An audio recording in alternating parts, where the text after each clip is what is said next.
नमस्ते दोस्तों, आज हम फिर आपके लिए गौतम बुद्ध की कुछ प्रेरणादायक कहानी लाए हैं, तो शुरू करते हैं। गौतम बुद्ध एक बार अपने शिष्यों के साथ प्रवास पर निकले। एक नगर से दूसरे नगर तक जाने की राह में वन पड़ता था।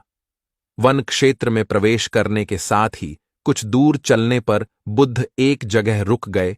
पीछे आ रहे शिष्यों का समूह भी उन्हें देख उसी स्थान पर रुका। लेकिन वहां रुके रहना शिष्यों के लिए मुश्किल हो गया, क्योंकि सामने एक क्षत विक्षत शव पड़ा था और उसकी दुर्गंध वातावरण में फैल रही थी।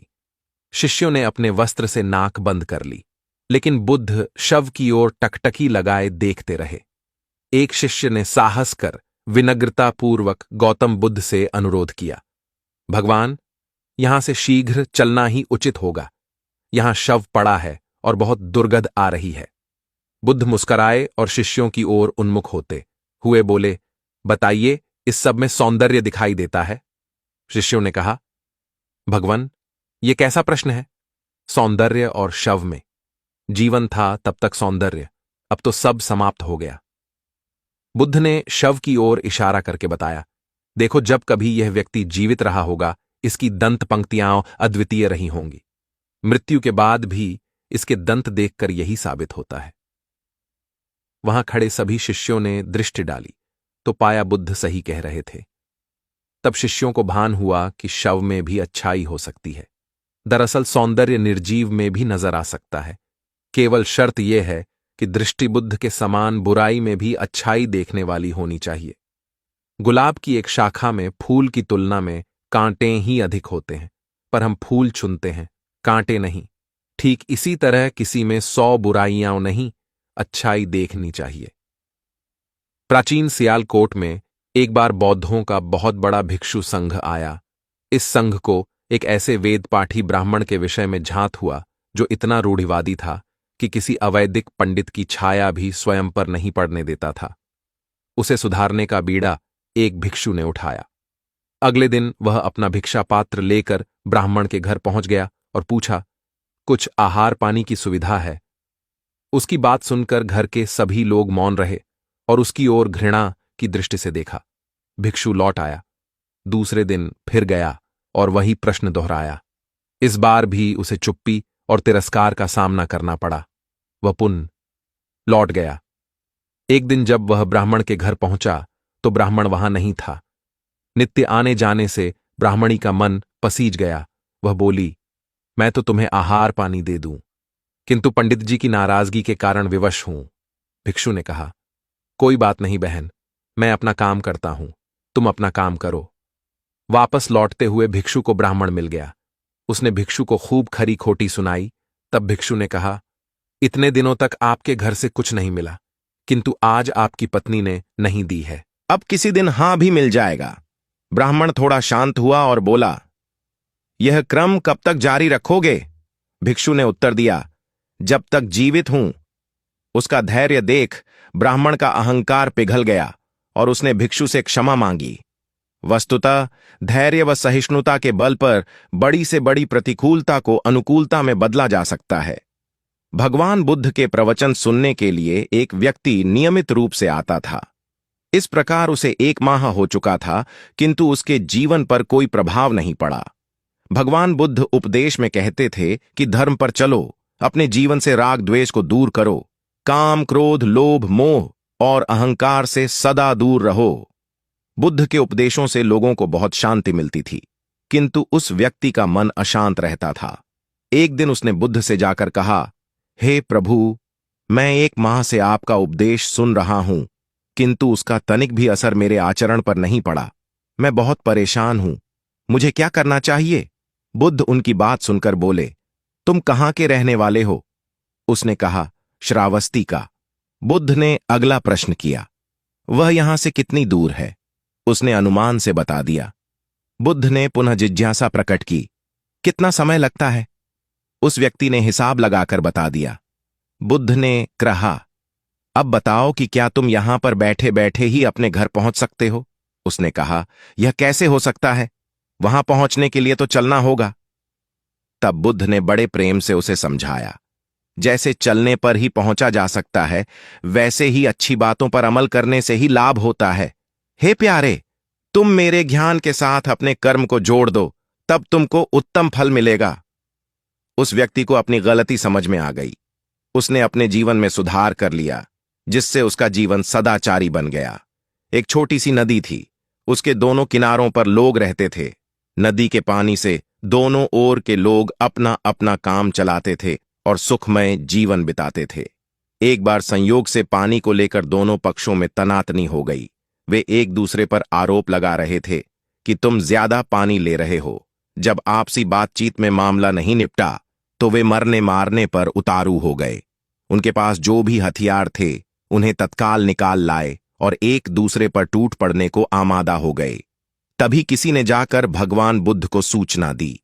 उन्होंने दोनों पक्षों के प्रतिनिधियों को बुलाया और तकरार का कारण पूछा। दोनों प्रतिनिधियों ने अपना अपना पक्ष रखा। बुद्ध ने दोनों की बातें सुनी और मुस्कुराकर कहा, तो तुम लोग क्या करोगे? दोनों प्रतिनिधियों ने आवेश में आकर कहा, हम खून की नदियां बहा देंगे। भगवान बुद्ध ने कहा, तो तुम्हें खून चाहिए? उन लोगों ने हतप्रभ होकर बुद्ध की ओर देखा, फिर बोले, नहीं, हमें पानी चाहिए। भगवान बुद्ध ने कहा, तो तुम्हें खून चाहिए? उन लोगों ने हतप्रभ होकर बुद्ध की ओर देखा, फिर बोले, नहीं, हमें पानी चाहिए।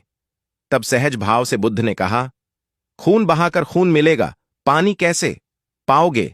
कुछ ठहर कर आगे बुद्ध बोले, याद रखो, हिंसा हिंसा को बढ़ाती है, बैर बैर को बढ़ाता है। नदी से ही सीख लो कि वह किसी से लड़ती नहीं, वह निश्चल भाव से अपने जल का सभी के लिए दान करती है। बुद्ध के शब्दों ने जादू जैसा काम किया और दोनों पक्षों की समस्या का सहज रूप से समाधान हो गया। दोनों पक्ष मिल बांटकर पानी का उपयोग करने लगे। कुल बुद्ध एक दिन वैशाली में प्रवचन दे रहे थे। विशाल जनसमूह उन्हें अत्यंत शांति और तन्मयता से सुन रहा था। कहीं कोई शोर नहीं था, मात्र बुद्ध की वाणी गूंज रही थी। बुद्ध के शिष्यों के साथ उपस्थित लोग बुद्ध के अमृत वचनों का पान पूर्ण एकाग्रता से कर रहे थे। तभी उस शांत वातावरण में खलल उत्पन्न करती एक व्यक्ति की जोरदार आवाज आई, आज मुझे सभा में बैठने की अनुमति क्यों नहीं दी गई? बुद्ध उस व्यक्ति का चिल्लाना सुनकर भी मौन रहे। उस व्यक्ति ने पुनः चिल्लाकर यही प्रश्न पूछा। बुद्ध ने नेत्र बंद कर लिए। उनका एक शिष्य बोल उठा, भगवान, बाहर खड़े अपने इस शिष्य को अंदर आने की अनुमति दीजिए। बुद्ध ने नेत्र खोलकर कहा, नहीं, यह अस्पृश्य है। शिष्यगण बुद्ध के मुंह से अस्पृश्य शब्द सुनकर विस्मित हुए और उन्होंने पूछा, वह अस्पृश्य क्यों? कैसे? भगवान, आपके धर्म में तो जात पात का भेद नहीं है। बुद्ध बोले, आज यह क्रोध में आया है। क्रोध से जीवन की एकता भंग होती है। क्रोध ही मानसिक हिंसा करता है। किसी भी कारण से क्रोध करने वाला अस्पृश्य है। उसे कुछ देर तक स्मरण कर लेना चाहिए कि अहिंसा परम धर्म है। कथा का उपदेश यह है कि क्रोध एक असात्विक भाव है जो कर्ता और भोक्ता दोनों के लिए हानिकारक होता है। इससे बचते हुए शांति से विचारने व कार्य करने की प्रवृत्ति अपनानी चाहिए।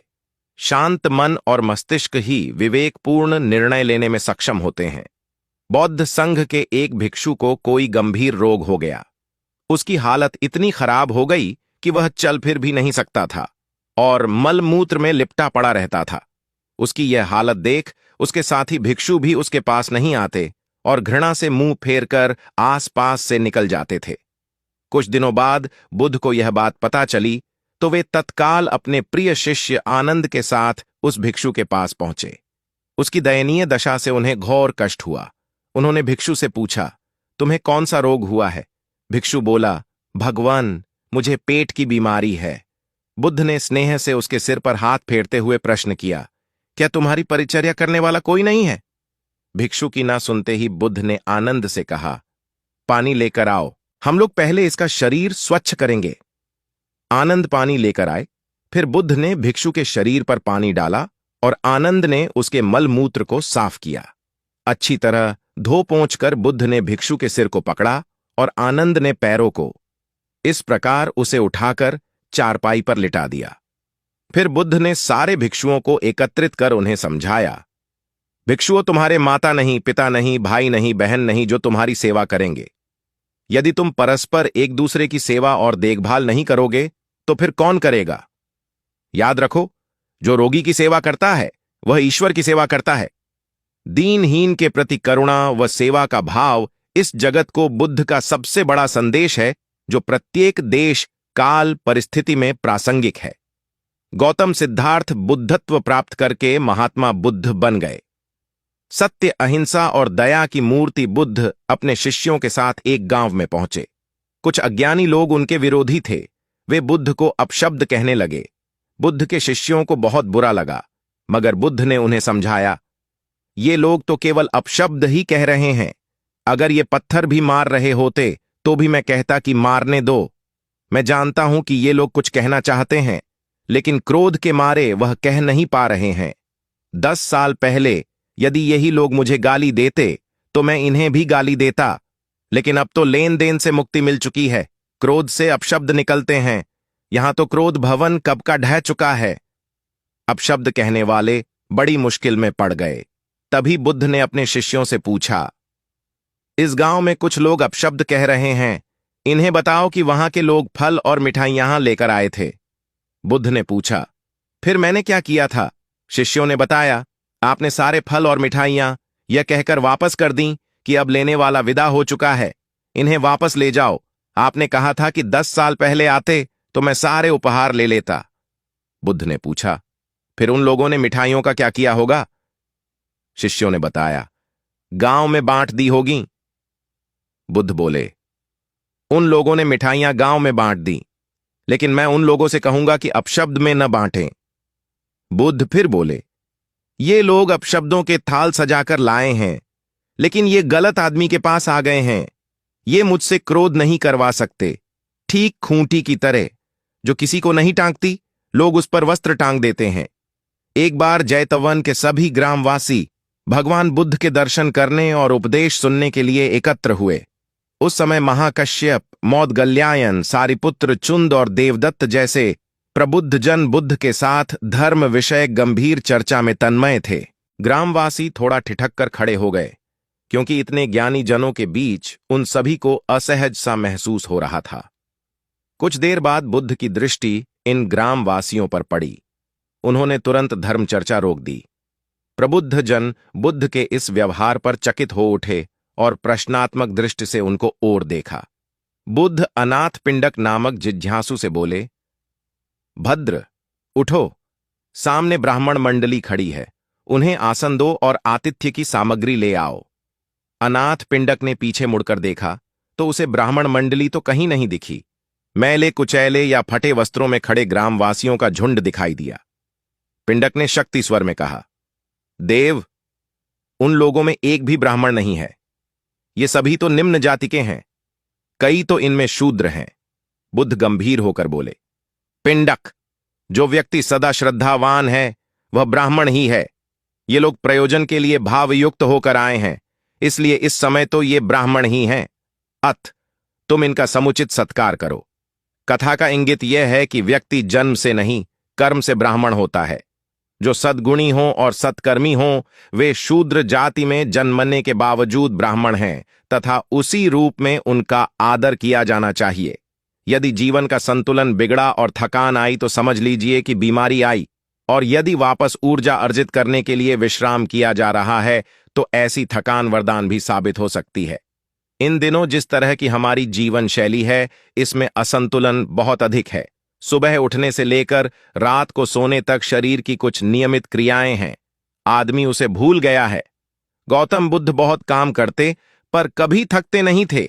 आज भी कई साधु संत उतना ही परिश्रम कर रहे हैं जितना एक कॉर्पोरेट जगत का सफल व्यक्ति करता है, और जब वे रात को सोते हैं तो पूरी बेफिक्री के साथ। बुद्ध से उनके शिष्यों ने एक बार पूछा था, आप थकते नहीं? बुद्ध का उत्तर था, जब मैं कुछ करता ही नहीं तो थकूंगा कैसे? बात सुनने में अजीब लगती है, लेकिन है बड़ी गहरी। अध्यात्म ने इसे साक्षी भाव कहा है।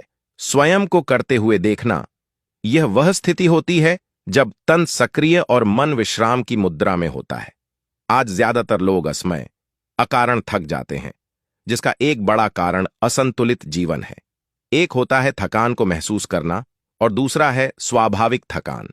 जिस समय आपकी रुचियों, इच्छाओं और मूल स्वभाव में धीमापन आने लगे, अकारण चिड़चिड़ाहट हो जाए, समझ लें कि यह थकान बीमारी है। इसलिए प्रतिदिन योग, प्राणायाम और ध्यान करें। ये क्रियाएं अपने आप में एक विश्राम हैं।